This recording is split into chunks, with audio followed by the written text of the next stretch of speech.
So here we are. It's really hot.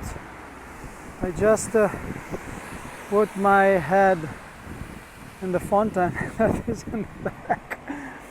It's really hot, and we are here. You can look at the back, the monument of Bruxelles, 25th of June.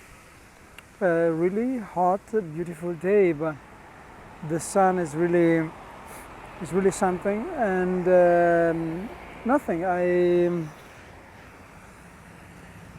I'm just enjoying this Thursday afternoon, going around sightseeing Bruxelles. Now I'm here. Later I will go back to the house just to work a little bit with the computer. Everything is fine. Beautiful day. It's nice to bike through Bruxelles.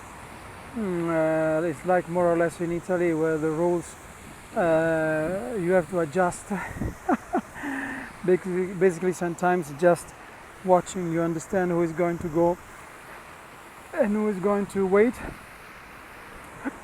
So everything is fine, and see you soon. Okay.